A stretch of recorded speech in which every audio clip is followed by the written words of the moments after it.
एक simple pendulum है।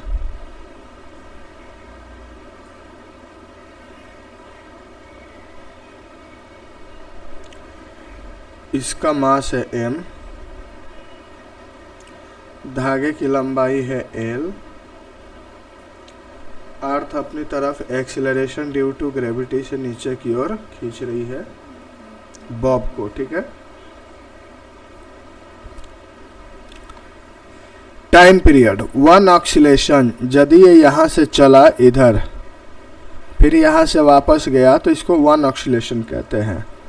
तो वन ऑक्सीलेशन पूरा करने में जितना समय लगता है उसे कहते हैं टाइम पीरियड।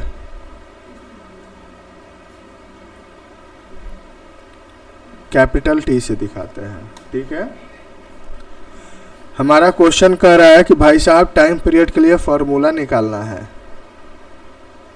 टाइम पीरियड किस पे डिपेंड कर रहा है? Time period directly proportional to, directly proportional मतलब डिपेंड कर रहा है। Time period directly proportional to L, length पे डिपेंड कर रहा है एल, तो एल केवल पावर 1 रही रहेगा, L to the power x मान लेंगे कि एल का पावर एक्स है। इस पे ये डिपेंड कर रहा है टाइम पीरियड। ठीक है। और टाइम पीरियड किस पे डिपेंड कर रहा है?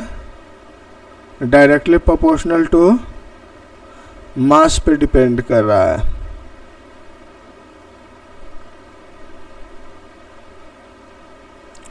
मास पे डिपेंड कर रहा है। ठीक है। डायरेक्टली प्रोपोर्शनल टू मास, मास का पावर।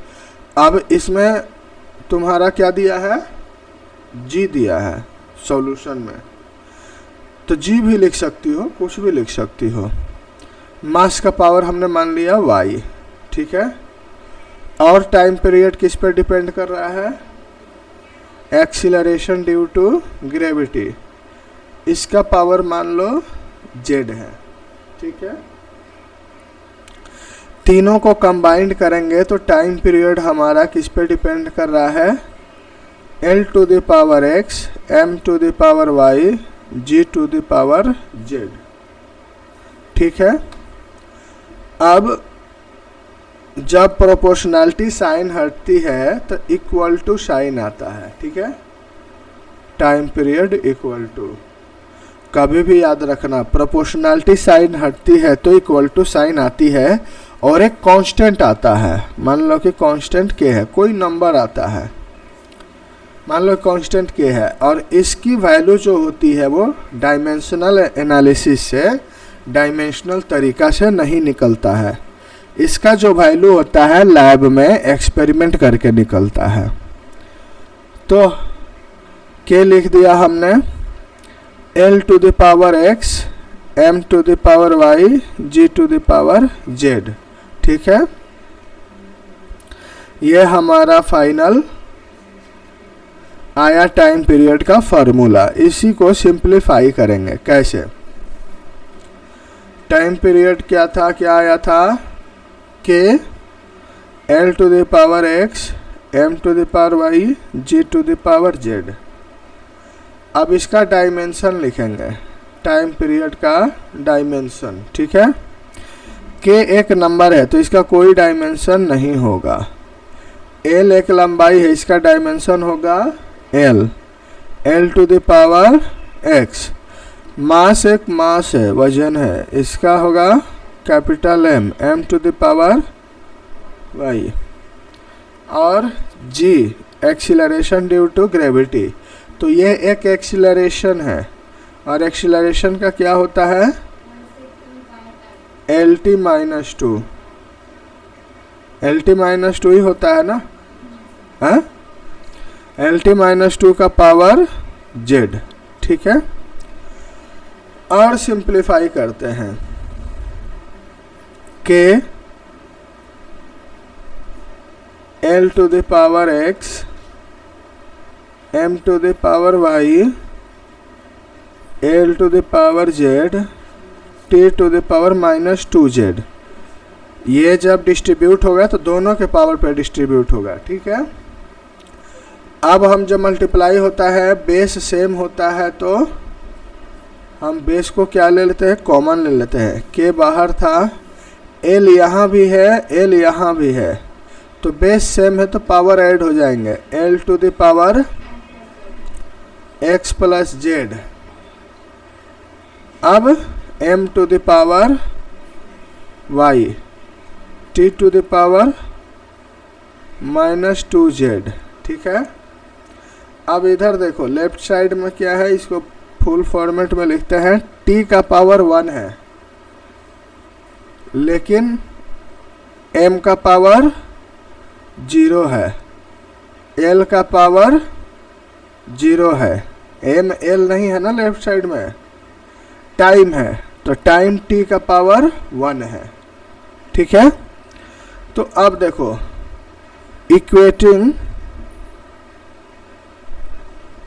इक्वेटिंग डायमेंशन पावर को कहते हैं। ठीक है, डायमेंशन बोथ साइड के डायमेंशन को करस्पॉन्डिंगली इक्वेट करते हैं। अब m का पावर 0 है, तो m का पावर 0 है, यहाँ पे m का पावर क्या हो गया, y। तो देखते हैं 0 इक्वल टू वाई, मतलब y इक्वल टू 0 हो गया, इक्वेशन 1। l का पावर 0 है और l का पावर x प्लस जेड है, तो x plus z equal to 0, equation 2। अब t का पावर 1 है और यहाँ t का पावर -2 है, z, -2z इक्वल टू 1, तो z इक्वल टू -1/2। ठीक है,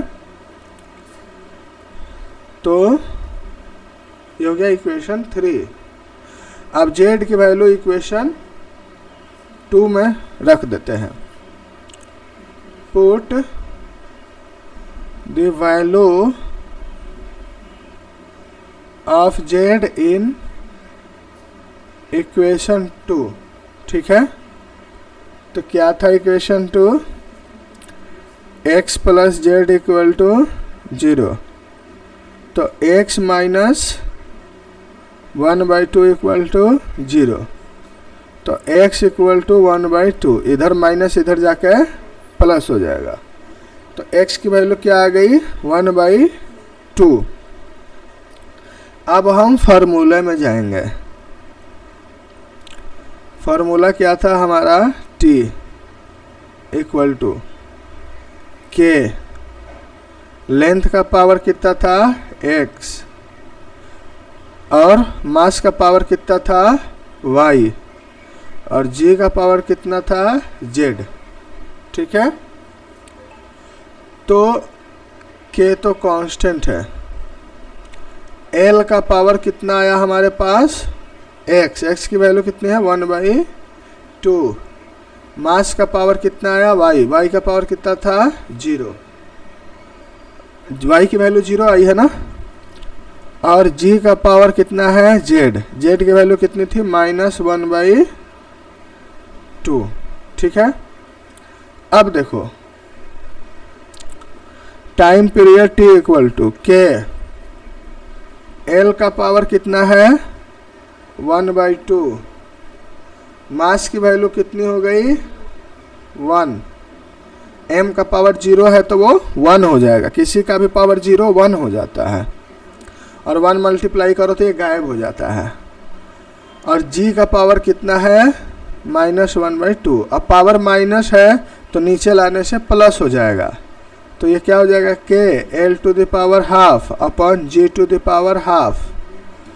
अब हाफ को कॉमन ले लो, पावर को k l/g पावर कॉमन ले लिया हाफ, हाफ का मतलब होता है under root t equal to k under root l/g, मतलब टाइम पीरियड की वैल्यू किस पर डिपेंड करती है, लेंथ पर, स्ट्रिंग के लेंथ पर और एक्सीलरेशन ड्यू टू ग्रेविटी पर। मास पे डिपेंड कभी भी नहीं करती है। Time period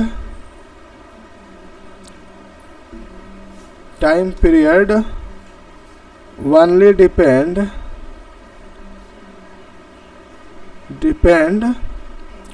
upon length of string and acceleration due to gravity। ठीक है, time period independent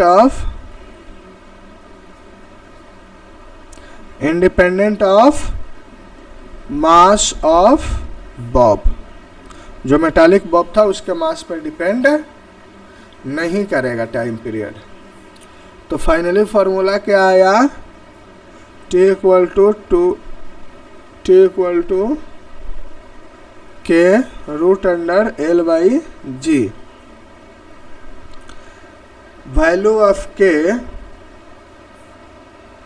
value of constant K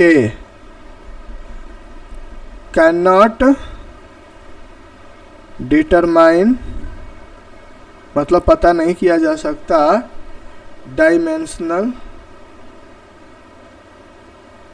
dimensionally, but in lab में इसका एक्सपेरिमेंट के थ्रू एक्सपेरिमेंटली